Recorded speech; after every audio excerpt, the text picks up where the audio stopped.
throw this out to the panel. He's won his 5th Champions League. He's won another league title.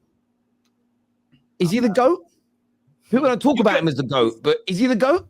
He's the best manager I've seen. So I've gotten into football 2014. That I've seen, I regard him as the best. I didn't see any of Fergie. I've seen Pep as well. I regard Ancelotti, from what I've seen of football, since 2014, he's been the GOAT in my eyes. Personally. I would say this. I think I don't need to go say anything further. He's in the conversation, and I'll just leave it like that. Exactly. He's in the conversation. It's a conversation. It's a good, like, you could probably put, okay, who could you compare to Ancelotti? You could probably throw 5-6 names out there. This is a generational conversation as well. It's a generational conversation. It is because, like, you know, some people might mention the likes of Johan Cruyff, Ferguson, Arrigo Sacchi, Arrigo Sacchi, exactly, Bob Paisley. There's many people you can. Herrera, there is a conversation. There is a conversation with Pep Guardiola, of course. There is conversations with the greatest managers ever. He's up there because he's won it 5 times. Thing is with Ancelotti is he's like a fine-tuned manager. Like, you give him the best ingredients and he'll deliver. Full stop. He's not like, he ain't trying to do this whole build them up slowly type stuff. Like, he's just ready to win. Give him the best ingredients and he'll cook you the best 5-star Michelin restaurant meal. This is the thing. And by the way, I don't want to go back there, but I just want to point out to everyone watching, Phil Foden goals against Arsenal home and away 0. Phil Foden goals against Liverpool home and away 0. But anyway, carrying on with this conversation. Well, with Ancelotti, one of the things that people don't realize is that he had his main goalkeeper injured. He had Kepa out. He had no striker this season.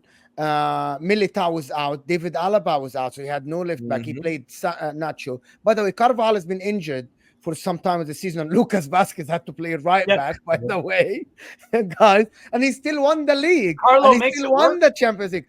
The only thing that is taken against Ancelotti is that he had managed fantastic and great teams in Milan and Juventus, and he hasn't dominated or won the leagues in Italy back in the days. That's the only thing against the guy. This is true, by the way. This is true. This is what people don't know. The only problem against him is that when there's a manager like Pep Guardiola who comes in and dominates the Premier League for that long, and Alex Ferguson, of course, who dominated the English football for about 20 years, it goes against him. This is the only thing that goes against Ancelotti. But he's a fantastic, listen, there's nobody that won the Champions League 5 times. He hasn't won a treble. So he hasn't ever won a Champions League and a league and the cup in the same season. That goes against him. But again, one of the things is that, as Hussam said, just give him anything. He will deliver. He won't go out easily from a champion. He won't surrender a league easily. He's always going to challenge. He's always going to he doesn't have excuses. Sam, let me ask you a question. Did you enjoy this Champions League final more because Man City weren't in it? Because it would have been boring if they were in it. Yes, thank God. My God. Everybody has. And listen, again, City fans and Barca fans will take this as an attack, and it isn't. It's, for me, it's a compliment of how brilliant Pep's systems are, but it makes the games, for what I consider to be competitive, very, very, very, very, very uncompetitive at times, where it's just one team with all the ball. You never really feel like the team playing City has got a genuine chance to beat them. And it always feels, every now and then you get a result like Man United got against them, but it always feels ominous, would be the word, when City are in isn't it? 0-0 entertaining? Would we not all entertained? Even at 0-0 with chances here and exactly. And you go back to last weekend when Man United beat City, because Man United scored 2 goals by the middle of the first half, it made it for neutrals probably, now we've got a game because Man United has taken the lead. If Man City would have scored first, everybody switches off, goes game over. And that's not a dig at City. It's just they're not. No, but they play entertaining football. They don't make entertaining games. Let me just say something. Difference. So tonight's final was amazing. Real Madrid are inevitable, though. Weren't we all like, when they scored, it was like game over? Yes, they are. But we're talking about the spectacle of the spectacle of the game. If you look at those two semi-finals we just had, and do you know what's interesting, Steve? You're not going to understand this because, as you've just said, you've been watching football since 2014. What you've just seen in the final and in the semi-finals is how football kind of was far more regularly before Pep came along and more people to follow him. It was two teams that would have a shape, would typically be hard to break down and beat, but there was an element of freestyle and fluidity to the way you attacked. Does that make sense? Yeah. And what it means you have a favorite and you have an underdog, but there was nearly always opportunities for both teams for scoring games. Pep came along, took what Johan Cruyff had developed and took it to another level scientifically, where he makes it in, I would easily say 90% of the games that Pep's teams have played, the other team barely gets a sniff. So it makes it uncompetitive. You almost take away the puncher's chance of the opponent. And if he's your manager, that's amazing. From a neutral perspective, watching a game, how many times have we seen Barca or City go 1-0, 2-0 up and then just keep the ball? It's so the spectacle is much better. Absolutely. Let me just say that part. Yeah, don't interrupt me because you're gonna get triggered. You know the problem with you guys? You never tell the truth. I'll read you. Rodrigo before the game said, "For me, to be honest, we knew they were better than us. For me, Manchester City are the best team in the world. They play the best football than any other team." Right. This is another one. If we had a chance, we were talking about them. And if we had a chance to play Man City, it was the most difficult game that we've ever faced. And I would never wish my worst enemy to play that game. And I would not want to play Man City. Hamza, can I stop? Hamza, I am going to stop you. No, Hamza, no, I'm stopping you. Okay, do your last one, then I'm going to respond because it's so funny what you've just done. Go on, hurry up. Simple. It's simple. It's a fact. So stop a second. No. I'm jumping in a minute. I'm jumping in, Hamza. I'm sorry. I'm sorry, Hamza. You've just proven us right. Yeah. This is the problem with cognitive dissonance. You're triggered. You are triggered, Hamza. You didn't listen because you didn't listen to what I said. Your ears stopped working. Your football is amazing. You play exceedingly good football. You play some of the best and most dominant football that has ever been seen in the history of the game. You are the best team in the world right now, and you're everybody's hardest game. Nobody disagrees. Sorry, Steve. Sorry, mate. That is not what we are talking about. We are speaking about the spectacle of a game.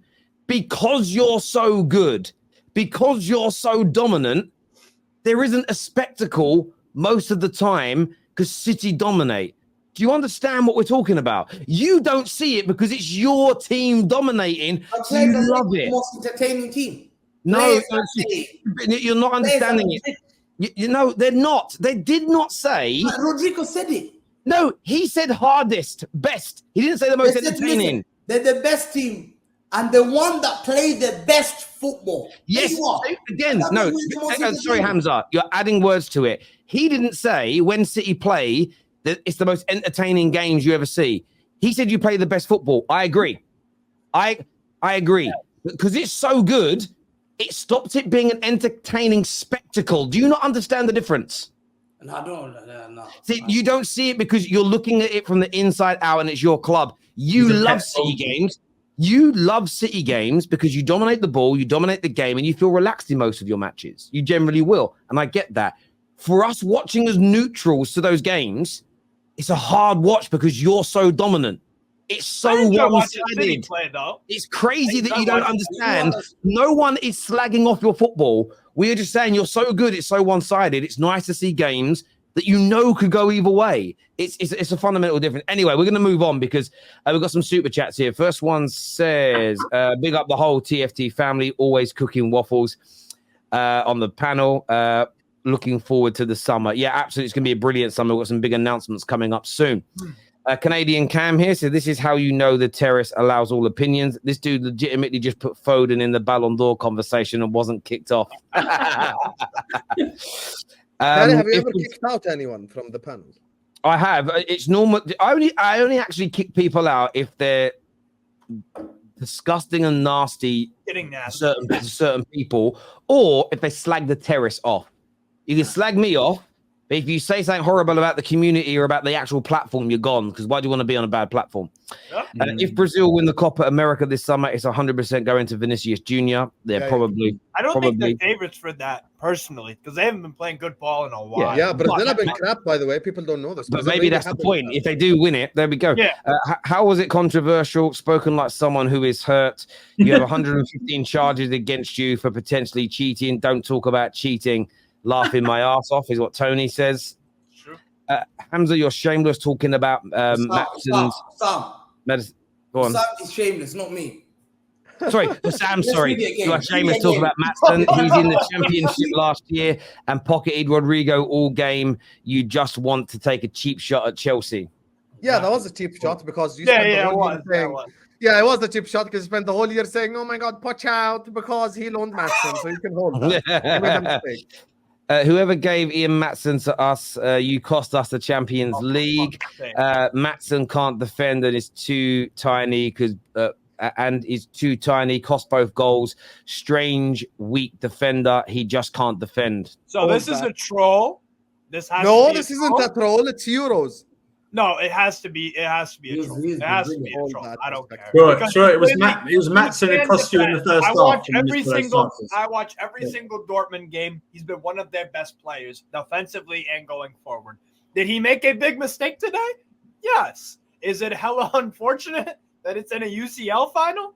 Of course. And he deserves criticism. Here's an idea. Why don't you tell Adeyemi to go down when Courtois came out, and then you would have got a penalty? How about that? So going around. How about finishing your chances? How about that? You know what I mean? This is his 15th Champions League, invincible, first time in the club's history. Yes, invincible in the Champions League this season. Well done. Big up the panel. Igal's combined 11 looks so bad right now. Oh, my word. I forgot about that.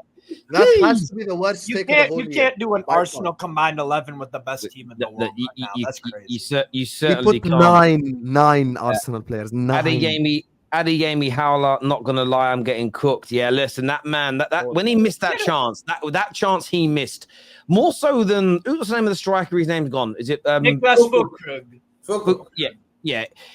I felt he did all he could. Adeyemi for me tonight was the one who kind of missed chances that he really should have been doing better with.